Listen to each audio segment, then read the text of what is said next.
A casino technician with 15 years of experience just broke their silence about settings hidden deep in slot machine menus that determine exactly how much money you're going to lose. What you're about to learn could save you thousands of dollars, and casinos are definitely not happy this information is getting out. By the end of this video, you'll understand exactly what buttons technicians press behind those locked metal doors and why the machines on your favorite casino floor might be set to the worst possible configurations. These 7 settings exist on almost every modern slot machine, but most players have no idea they're even there. RTP stands for Return to Player, and it's the percentage of money a machine is programmed to pay back over millions of spins. If a machine has a 90% RTP, it means that theoretically, over enough time, it will return 90 cents for every dollar played. The casino keeps the other 10 cents as profit. Here's the secret that will shock you. Most modern slot machines don't have just one RTP setting. They have multiple RTP levels that the casino can choose from, and these levels can vary dramatically. A single game model might offer RTP options of 85%, 87%, 90%, 92%, and 94%. The casino decides which level to use when they install the machine or during maintenance. Technicians who've worked in multiple jurisdictions report that casinos almost always choose the lowest RTP setting allowed by law. In Nevada, the minimum is 75%, though most casinos set machines between 85% and 92% to stay competitive.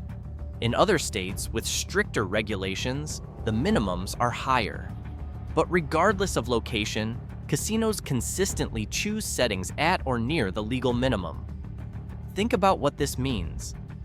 2 identical Buffalo Gold machines sitting side by side in different casinos could have RTPs that differ by 7% or more. One might be set to 94%, while the other is set to 87%. That 7% difference means you'll lose your money about twice as fast on the lower setting, and there's absolutely no way for you to know which machine has which setting just by looking at it. Technicians report that casino management makes these decisions based on several factors. Machines near entrances or high-traffic areas are often set to higher RTPs because they want people to see winners. Machines in low-traffic areas or near hotel rooms are frequently set to the lowest possible RTP because players in those locations are essentially captive audiences. Machines that are consistently popular get their RTPs lowered because management knows people will play them anyway. There was a documented situation at a major Las Vegas casino where management noticed a particular Wheel of Fortune machine was extremely popular. Players would wait in line to play it. After reviewing the performance data, management decided to lower the RTP from 92% to 87%.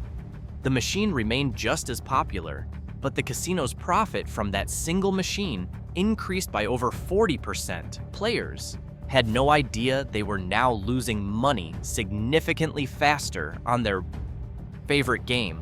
So how can you protect yourself if you can't see the RTP setting? Pay attention to patterns across multiple sessions.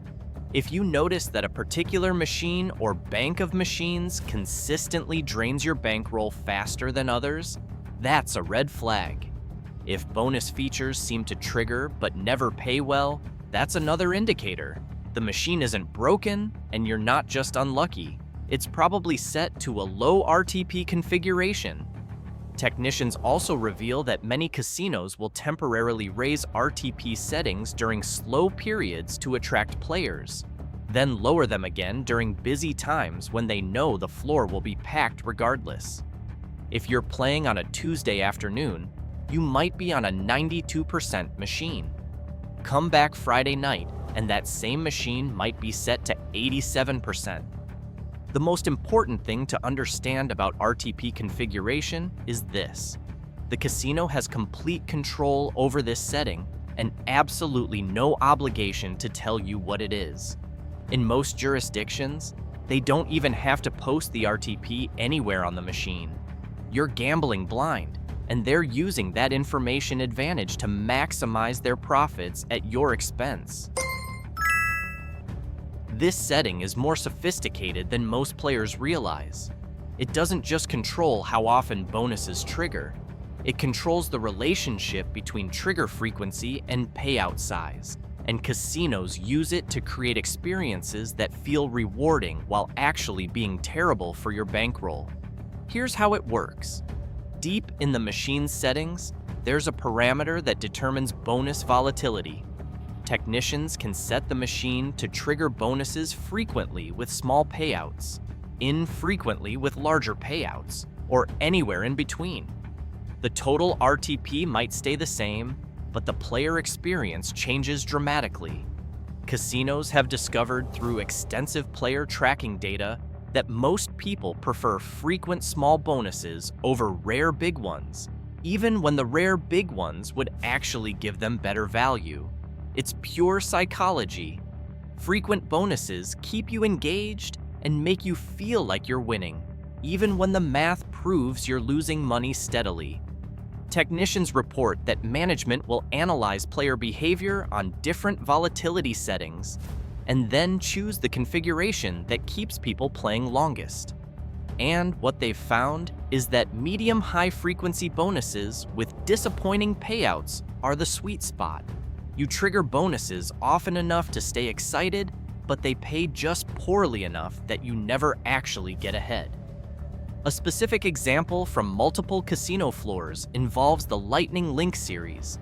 These machines can be configured for bonus trigger rates ranging from about once every 50 spins up to once every 200 spins. The payout sizes adjust inversely. Management has discovered that setting the trigger rate to approximately once every 80 to 100 spins, with most bonuses paying between 20 and 40 times. The bet keeps players engaged longer than any other configuration. Think about the math. If you're betting $1 per spin and the bonus triggers every 90 spins on average, you're spending $90 to see the bonus. If it then pays you $30, you just lost $60. But because you triggered a bonus and saw animations and heard sounds and collected some money, your brain registers it as a win. This is exactly what the setting is designed to accomplish. There was a situation at a regional casino where management experimented with different bonus frequency settings on their Buffalo machines. They tried low frequency with bigger payouts first. Players would go 300 spins without a bonus, get frustrated, and leave. Then they tried high frequency with tiny payouts. Players would trigger bonuses every 40 spins, but the bonuses paid so little that even casual players noticed they were losing too fast. Finally, they found the middle ground. Bonuses every 120 spins paying around 50 times the bet on average. Player session lengths increased by over 35%, and the casino's profit from those machines went up accordingly. The manipulation gets even more sophisticated with progressive bonus systems. Some machines have settings that control not just how often you trigger the bonus, but how the bonus escalates. You might trigger the base bonus frequently, but the really good version of the bonus, where you can win serious money, is set to trigger much more rarely. Players chase that premium bonus, triggering dozens of disappointing base bonuses along the way. Technicians describe this as the carrot on a stick configuration. You're constantly moving forward and triggering features, but the truly rewarding outcome is always just out of reach. And because you keep triggering something, you never feel like the machine is completely dead, so you keep playing. How can you identify when a machine is set this way? Pay attention to how bonuses feel over time. If you're triggering features regularly, but they consistently pay less than you spent to trigger them, you're on a machine configured for frequency over value. If the bonuses are paying around 20 to 50 times your bet most of the time, that's a classic high-frequency, low-value configuration. You should leave that machine and find one where bonuses trigger less often but pay better when they do. The brutal truth is that casinos have decades of data showing that players lose more money on machines with frequent disappointing bonuses than on machines with rare exciting ones. So that's exactly how they configure most of their floor. They're not setting machines up to give you the best chance to win. They're setting them up to keep you playing as long as possible while losing as much as possible.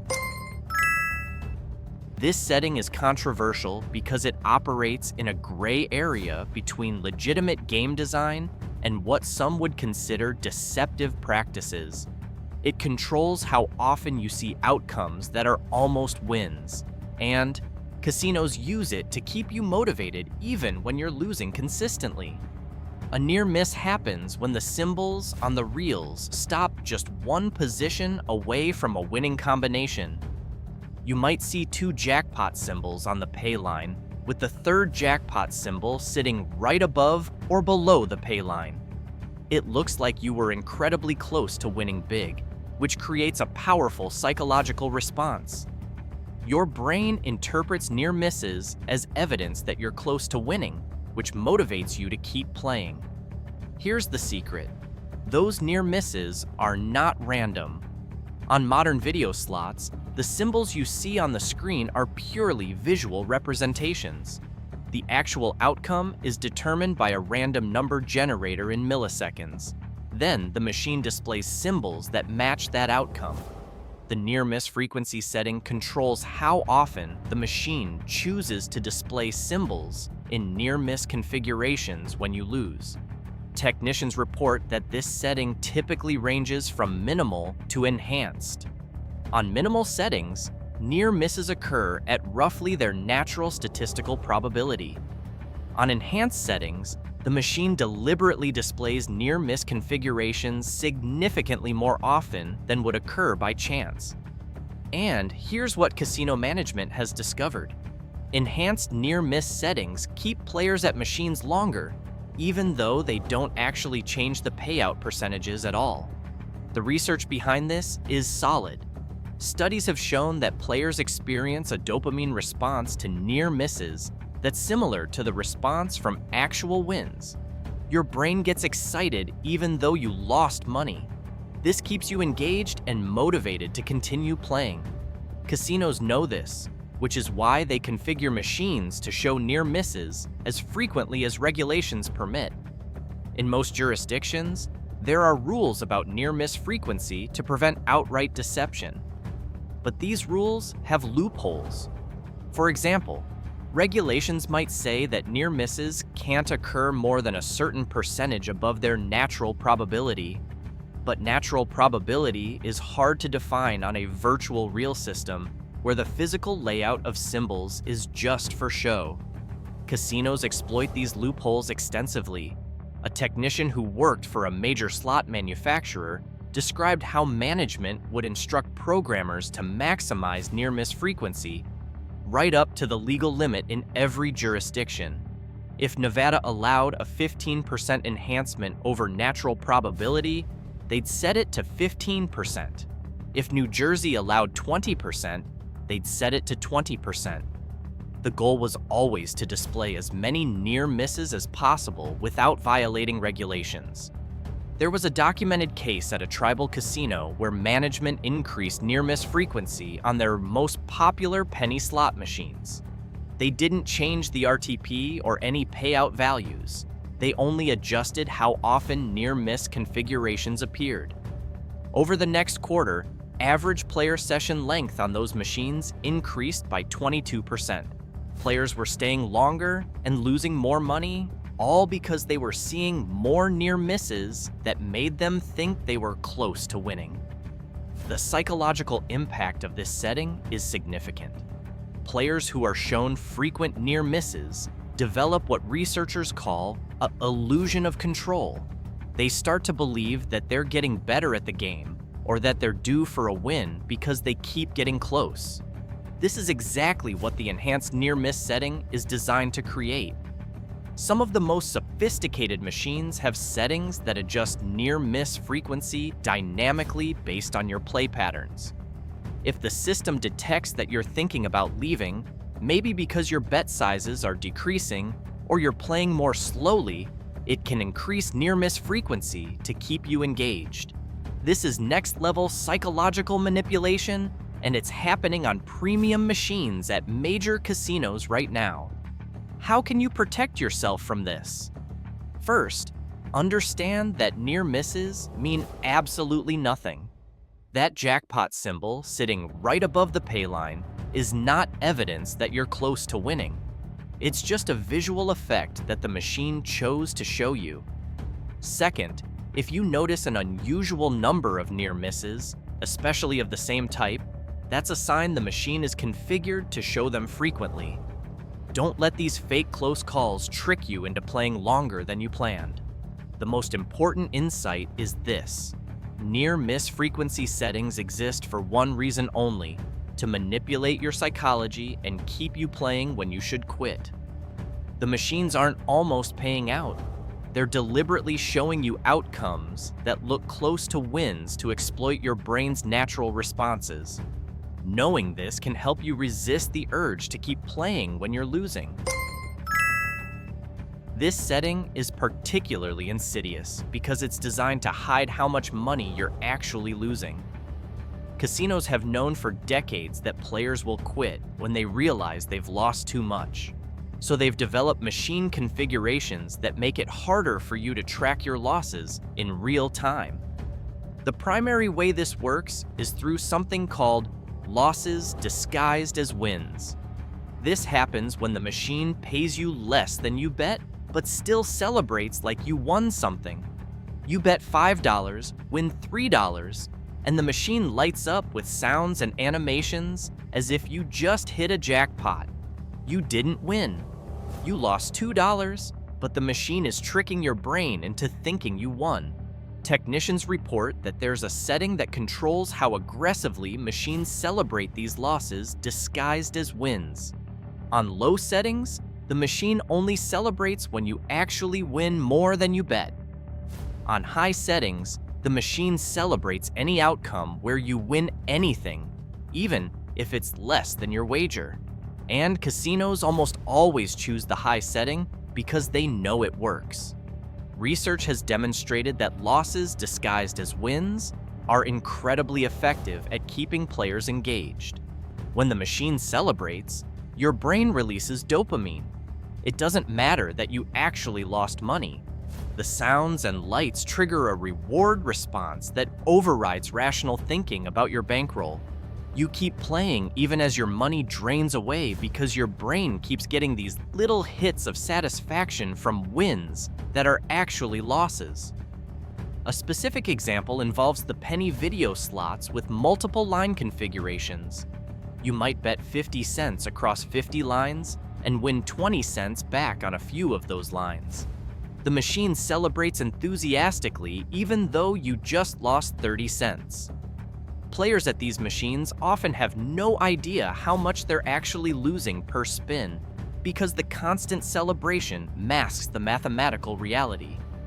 One technician described working at a casino where management specifically requested that penny slots be configured for maximum celebration of any win, regardless of size. They wanted the machines to feel active and exciting, even when players were losing consistently. After implementing this setting across their penny slot section, the casino saw a 28% increase in player time on device and a corresponding increase in revenue. Players were losing more money because they couldn't accurately track their losses through all the false celebration. There's another aspect to this setting that's even more manipulative. Some machines have configurations that control the ratio of small wins to losses. The machine can be set to give you frequent tiny wins that don't come close to covering your bets, interspersed with losses.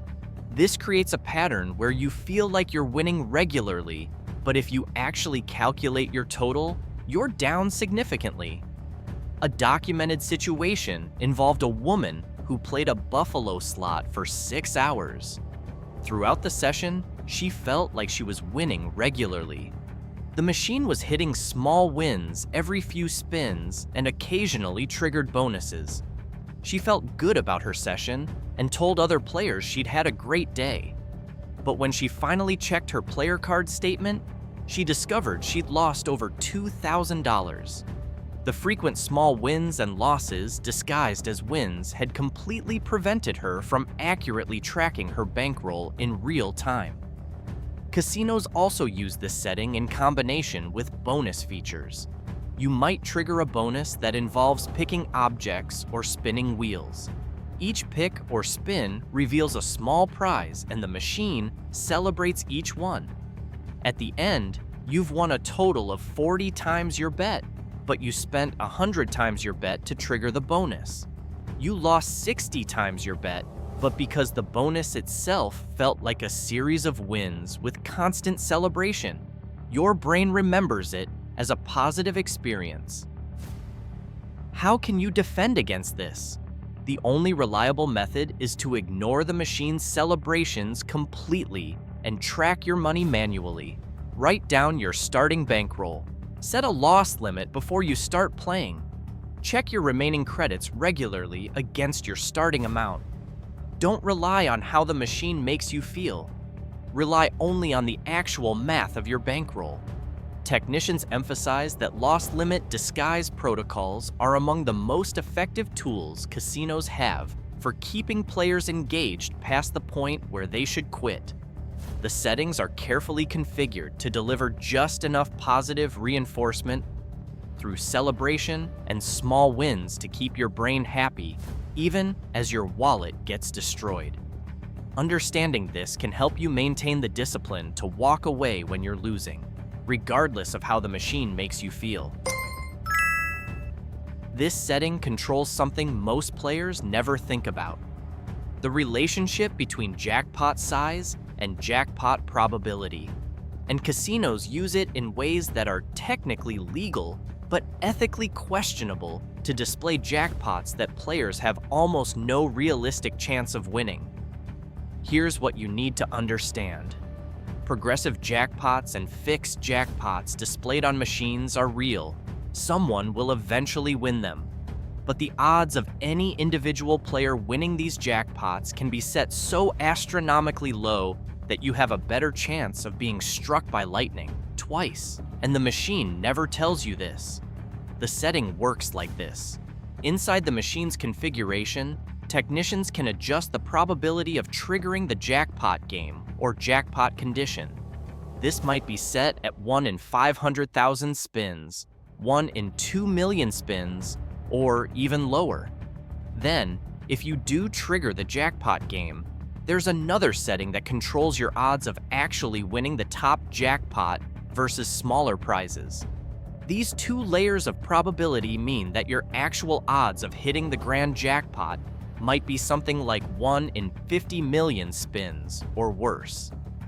Technicians who've worked with these settings report that casino management always wants jackpots set to the longest possible odds because it allows the progressives to grow larger, which attracts more players. A jackpot that grows to $1 million is much more attractive than one that hits regularly at $50,000, even though you have a much better chance at the $50,000 jackpot. Think about what this means in practice. You're playing a machine with a $1.2 million progressive jackpot displayed prominently on a screen above your head. That number is there specifically to motivate you to play. But what you don't know is that the jackpot is set to hit approximately once every 75 million spins. If you're playing at a rate of 600 spins per hour, it would take you over 14,000 years of continuous play to reach the average number of spins between jackpots. You are never going to win that jackpot. It's essentially a decoration designed to take your money. But it gets worse. Some machines have settings that create multiple tiers of progressive jackpots, and each tier has different probability, weighting. You might have a mini, minor, major, and grand jackpot. The settings are configured so that triggering the jackpot game is relatively common, maybe once every 500 spins. But when you trigger it, you're heavily weighted toward winning the mini jackpot, which might be $20. A technician described working on a bank of Dragon Link machines where the settings created the following probabilities. Mini jackpot had about 80% probability when the jackpot game triggered, minor was about 15%, major was about 4%, and grand was less than 1%. Players would trigger the jackpot game, get excited about potentially winning the grand, which was showing $35,000, and then win the $15 mini jackpot. This happened over and over, but players kept playing because they felt close to the grand. There's a documented case of a man who tracked his own play on a machine with 4-tier jackpots over 18 months. He triggered the jackpot game 47 times during that period. He won the mini jackpot 41 times, the minor 5 times, and the major once. He never got close to the grand. When he finally analyzed his spending, he'd put over $80,000 through the machine, chasing a grand jackpot that was probably set to odds he would never overcome in his lifetime. Casinos know exactly what they're doing with these settings.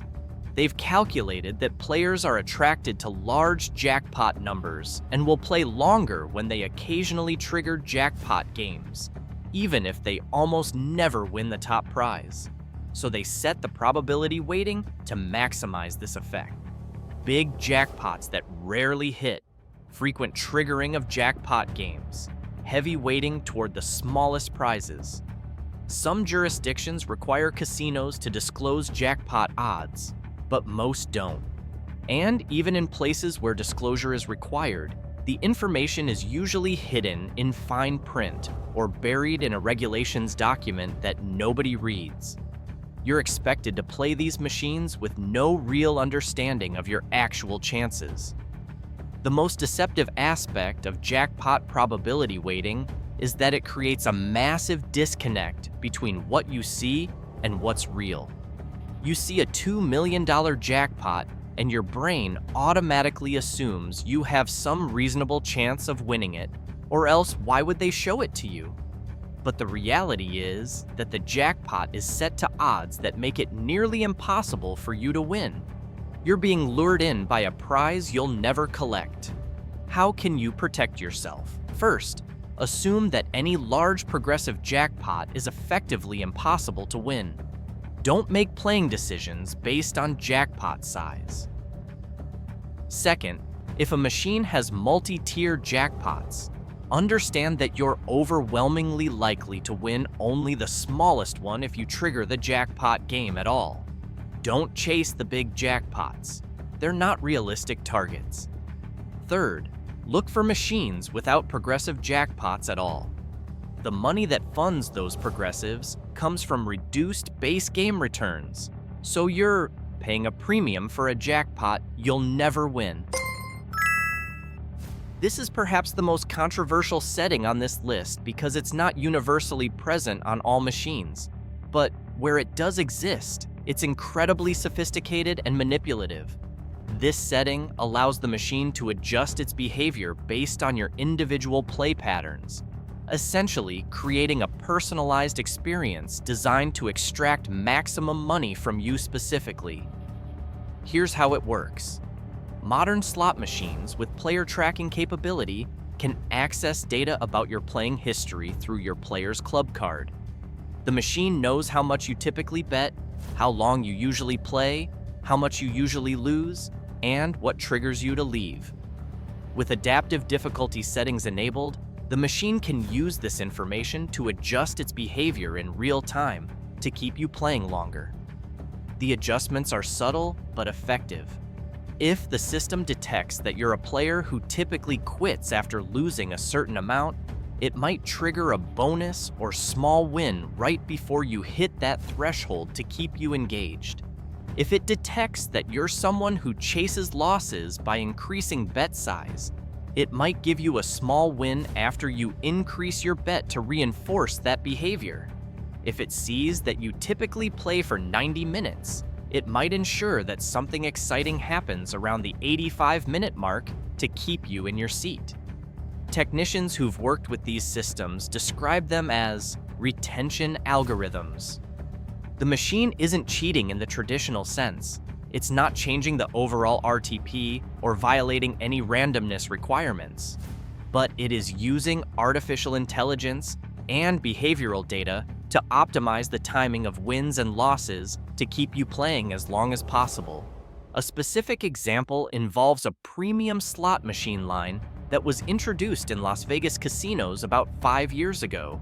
These machines had advanced player tracking integration and sophisticated adaptive algorithms. Casino management reported that players using their cards on these machines had session lengths that were, on average, 40% longer than players on comparable machines without adaptive features. The machines were learning each player's behavior and optimizing the experience to maximize playtime. The ethical concerns around this setting are significant. Players reasonably expect slot machines to be random and impartial, but adaptive difficulty algorithms mean that your personal playing history is being used against you. The machine is learning your weaknesses and exploiting them. If you're prone to chasing losses, it reinforces that behavior. If you're motivated by near misses, it shows you more of them. It's personalized manipulation. There was a documented situation where a gambler requested his player tracking data from a casino and noticed unusual patterns. He'd had 15 playing sessions on a particular machine over several months. In sessions where his playtime was shorter than his average, he triggered bonuses more frequently. In sessions where he played longer, bonuses were more sparse. When he brought this to the casino's attention, they claimed it was coincidence, but analysis suggested the machine was adjusting bonus frequency based on his typical session length to encourage him to play longer. The most sophisticated versions of these adaptive algorithms work across multiple sessions. The machine doesn't just react to what you're doing today. It analyzes weeks or months of your playing history to identify patterns. If you always come in on Friday nights and play for 3 hours, the machine might ensure that Friday night sessions have slightly better outcomes to keep you coming back. Then, on random Tuesday afternoons when you stop by, the outcomes might be worse because the system knows you're likely to play anyway. This crosses into territory that some experts believe should be illegal. You're not playing against a random machine. You're playing against an artificial intelligence that's specifically programmed to learn your behavior and use it to keep you losing money for as long as possible. It's the gamification of gambling in the worst possible way. Casino industry insiders argue that these systems are just good customer relationship management. They're giving players the experience they want to keep them entertained. But critics point out that the experience they want translates directly to playing longer and losing more money. The systems aren't designed to make your experience better. They're designed to extract more money from you by exploiting your psychological vulnerabilities. How can you protect yourself from adaptive difficulty algorithms? The most effective defense is to not use your player's club card. If the machine can't identify you and access your playing history, it can't adapt its behavior to your patterns. You'll lose out on comps and rewards, but you'll avoid personalized manipulation. Another approach is to vary your play patterns dramatically. Don't play the same machines, don't play the same times, don't play the same bet sizes. Make your behavior unpredictable so the algorithms can't learn and exploit your patterns. The reality is that this technology is only getting more sophisticated. As casinos invest more in data analytics and artificial intelligence, adaptive difficulty algorithms are becoming more common and more effective. Players need to understand that they may not be playing against a simple random machine. They may be playing against a system that's actively learning and adapting to beat them as efficiently as possible. This is the #1 setting because it affects almost every player and almost nobody knows about it. It's the secret that can cost you the most money if you don't understand it. Here's what casinos don't want you to know. The exact same game pays out at different rates depending on what denomination you play. On most modern slot machines, you can choose your bet, denomination. You might play penny slots, nickel slots, quarter slots, or dollar slots on the same machine.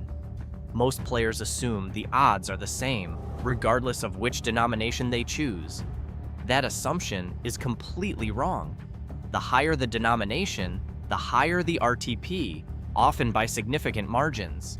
Technicians report that denomination-based payout disparities are standard across the industry. A machine might be set to 85% RTP on penny play, 87% on nickel play, 90% on quarter play, and 92% on dollar play. That means if you're playing pennies, you're losing money almost twice as fast as someone playing dollars on the same exact machine. Why do casinos do this? The reasoning is cynical, but straightforward. They know that players who choose lower denominations are typically more casual and less knowledgeable about gambling. These players are less likely to notice that they're getting worse odds. Meanwhile, players who choose higher denominations are often more experienced and more likely to go to a different casino if the payouts are bad. So casinos give better odds to high denomination players to keep them happy while quietly crushing the low denomination players. Think about the implications. Two people are sitting next to each other on identical machines playing identical games. One is betting 50 cents per spin at penny denomination. The other is betting 50 cents per spin at quarter denomination with fewer lines. The quarter player is getting significantly better odds on every single spin. Over a few hours of play, this disparity could easily mean hundreds of dollars difference in expected losses. A specific case study involves the Buffalo Grand slot machine line. Analysis of payout data showed that the penny denomination was set to 86.5% RTP, while the dollar denomination was set to 93.1% RTP. That's a 6.6% difference. If two players each put $10,000 through the machine, the penny player would expect to lose about $1,150, while the dollar player would expect to lose about $690. That's almost double the loss rate on the exact same game just because of denomination choice. There's a documented story about a group of friends who went to a casino together. 3 of them played penny slots, betting about 60 cents per spin. 1 of them played quarter slots, betting about 75 cents per spin. They played for approximately the same amount of time. At the end of the night, the 3 penny players had collectively lost about $1,800. The quarter player had lost about $400. The quarter player had actually bet more money per spin and played longer, but because of the denomination-based RTP disparity, they lost significantly less. Casinos are not required to disclose denomination-based payout differences in most jurisdictions. Players have no way of knowing that they're getting worse odds on lower denominations unless they specifically research it or have insider knowledge. This information asymmetry allows casinos to quietly offer terrible odds to unsuspecting players while maintaining plausible deniability. Some machines have even more aggressive denomination disparities. There are machines where the penny denomination is set to 84% RTP, while the $5 denomination is set to 96% RTP. That's a 12% difference in house edge. If you're playing the penny denomination, you might as well be throwing your money away compared to the higher denomination. The psychological impact of this setting is that it disproportionately hurts the players who can least afford it. People who choose penny denominations are often doing so because they have smaller bankrolls and want to make their money last longer. But because of denomination-based RTP disparities, their money actually disappears faster in relative terms. They're getting the worst odds specifically because they're trying to be careful with their money. Technicians who've spoken about this setting describe it as one of the most unfair practices in casino gaming. It creates a two-tier system where knowledgeable players get decent odds and inexperienced players get destroyed. And it's all hidden behind settings that players never see and often don't even know exist. How can you protect yourself from denomination-based payout disparities? The most important rule is to always play the highest denomination you're comfortable with. Don't play penny slots if you can afford nickels. Don't play nickels if you can afford quarters. The RTP improvements at higher denominations will save you significant money over time, even though your variance will increase.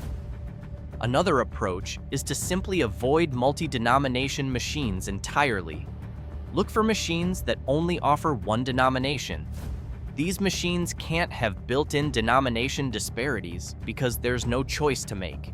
Single denomination machines are becoming less common as casinos push multi-denomination games specifically because they allow for these hidden RTP differences. If you must play multi-denomination machines, be aware that you're probably getting the worst possible odds if you choose the lowest denomination. Budget accordingly, expect to lose faster, and set your loss limits lower to compensate. Don't fool yourself into thinking you're being conservative by playing pennies.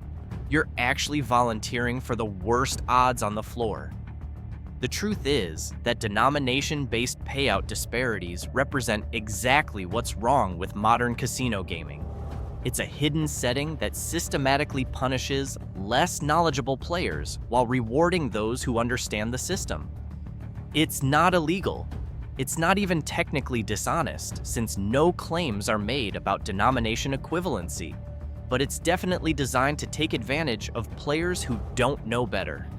So now you know all 7 hidden settings that casino technicians use to configure the machines on your local casino floor.